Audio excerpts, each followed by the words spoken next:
Inga mer ursäkter, dag 35 och vi fortsätter mot 66 dagar.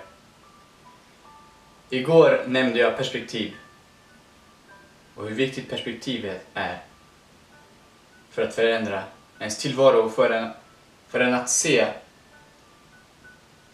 vart man vill vara och se vart man är i förhållande till vart man vill vara. Perspektivet är nyckeln. Men jag förklarade inte olika steg man kan göra för att förändra sitt perspektiv. För att det kan vara svårt. Som sagt, det är väldigt lätt att prata om saker och man kan säga att jag står och pratar här, men som sagt, jag applicerar det i mitt eget liv sen. Frågan är om du gör det. Perspektiv är nyckeln. Och perspektiv går att förändra på egen hand. Men med hjälp av olika verktyg. Som en del av er med kanske har jag delat en hel del böcker på min Facebook-sida som jag läst under sommaren. Jag har läst så mycket den här sommaren och ja, det är helt fantastiskt att läsa, tycker jag. Det är ibland är det inte så roligt. Det kan jag definitivt hålla med om. Jag känner jag har haft väldigt svårt för att läsa förut, för jag tyckte det var så tråkigt och jag kanske inte riktigt var intresserad av vad jag läste, och det är någonting som är viktigt, men det finns tillfällen då man måste läsa om saker men man kanske inte är intresserad av i första synen. Återigen, det är också perspektiv. Men man ändrar sin syn när man kanske förstår vad den boken och den informationen medför. För information förändrar din situation. Och du måste komma ihåg det. Att böcker, oavsett, jag bryr mig helt talat inte vad det är för genre, vad det är för typ av bok, innehåller någon typ av information. Och ju mer böcker du läser, desto mer information fyller du din hjärna med, och desto mer växer din hjärna och expanderar och utvecklar tankegångar och nya sätt att ta in information. Och jag önskar att jag hade fattat det tidigare när jag var yngre, men jag har fattat det nu och det är någonting som jag är väldigt glad och tacksam för. Så som sagt har jag läst väldigt mycket, och det är precis det jag tänkte berätta, att läsande är definitivt ett medel för att förändra sitt perspektiv. Jag har läst bland annat om Malcolm X, som de flesta känner till, som var en stark förespråkare av svartas rättigheter i USA. Och något som är så fantastiskt med just Malcolm X, eller just den här historien då, är att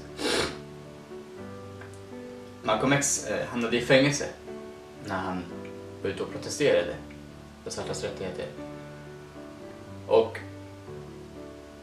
vad många inte förstår är att Malcolm X hade inte glasögon vid den tiden.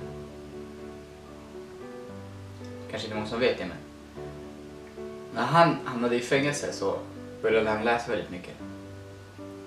Men det var väldigt mörkt i hans cell.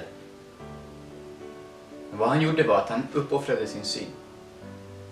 Så ju oftare han började läsa och ju mer han läste i mörkret, desto sämre blev hans syn. Men desto starkare blev hans vision. Så han förlorade kanske en del av sin syn, men han vann sin vision som var dubbelt så stark.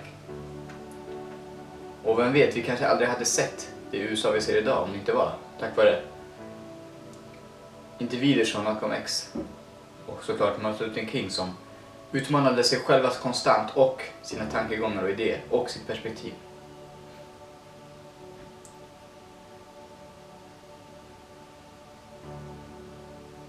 Vad jag också har läst i sommar, det är att vårt perspektiv är väldigt ofta övertygat om att vi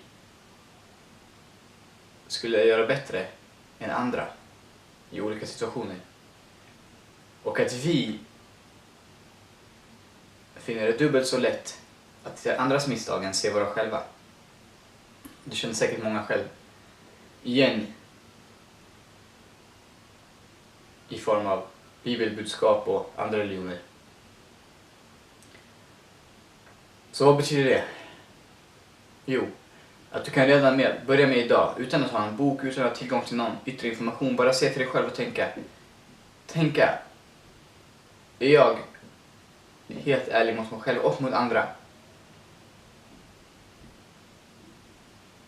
När jag dömer andra utifrån deras agerande på första syn. Eller när jag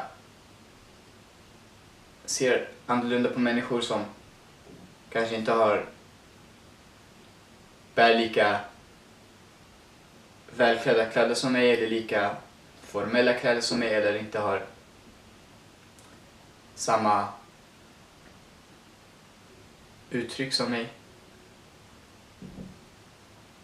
För det är också en början på att förändra sitt perspektiv, att tänka för sig själv och reflektera kring hur man faktiskt agerar. Att bara stanna upp mitt under dagen och ifrågasätta hur man agerar dag till dag i förhållande till andra. Det andra är meditation. Jag har pratat om det i början av mina klipp. Kanske mitt första klipp pratade jag om meditation. Som sagt, jag var absolut inte ett stort fan av meditation heller. Jag hade provat på det ett flertal gånger och det gick inte. Jag hade för många tankar. Jag kunde inte sitta still. Och jag tror många kan känna igen sig i det. Men återigen, det handlar om att vara konsistent och att inte ge upp. Och nu är jag faktiskt inne på 100 dagar i rad av meditering. Jag har mediterat allt från 10 till 15 minuter per dag. Och jag kan garantera, jag tror säkert de som är runt om mig och som känner mig, att jag har förändrats. Framförallt i mitt sätt att förhålla mig till andra och mina egna tankar. Och det tredje är att förstå att känslor är något som man kanske inte kan kontrollera. För känslor är någonting som man har omedvetet, och hur mycket man än vill och kämpar för att få dem att försvinna, så gör de aldrig det. Du vet säkert de flesta som har dem också. Men vad vi brukar göra är att vi brukar skuldbelägga oss själva och anklaga oss själva för att vi har dessa känslor. Och väldigt många människor hamnar i depressioner som kan vara en allvarlig sjukdom, som är en allvarlig sjukdom. Men som inte alltid tas på allvar. Vad som är viktigt är att förstå att människor som är deprimerade förnekar inte att de är deprimerade. Men människor som har hybris, eller som anser sig vara bättre än andra och anser sig skulle kunna göra mer än andra, ser aldrig det. Precis det jag nämnde om. Att du ser alltid andras misstag före vi ser våra egna.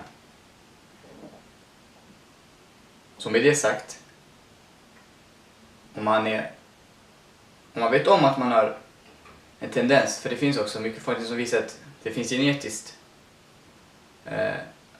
arv av depression. Eller om man ändå känner att man ibland har lätt för att må sämre rent känslomässigt, så finns det faktiskt lösning i form av medicin som är såklart preskriberad och regulerad i väldigt koncentrerade doser. Och det finns en väldig hets idag i dagens samhälle om att det skrivs ut extremt mycket mediciner av olika slag, och det stämmer, absolut. Men det är definitivt inte så att det skrivs ut alldeles för mycket medicin till deprimerade. Utan det skrivs ut alldeles för mycket mediciner till sjukdomar som inte kan botas av, eller inte behöver botas av, antibiotika eller väldigt starka mediciner som förstör vårt immunförsvar. Men antidepressiva mediciner skrivs inte ut alls så mycket, utan det handlar om att det är väldigt många människor som är deprimerade som inte får den kanske psykoterapeutiska behandlingen som de också kräver. Så varför pratar jag om depression och mediciner? Jo, för att när man mår dåligt och är deprimerad, eller om man bara endast mår dåligt utan att vara deprimerad, så förändras också ens perspektiv.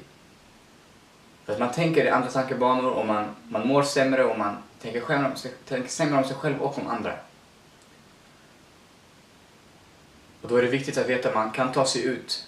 Och det finns olika medel och det funkar olika för olika människor. Så vissa människor fungerar direkt med att läsa böcker. För mig har det varit väldigt hjälpsamt att bara läsa och få mer information och förändra min situation. Och att meditera för att lugna mina tankar och inte vara så i behov av att kontrollera allting. Och sen medicin som jag även har testat på kanske inte riktigt har funkat för mig, men definitivt funkar för andra människor. Det viktiga är att man vet att det finns förändring för alla. Och det är perspektivet som avgör ens förändring.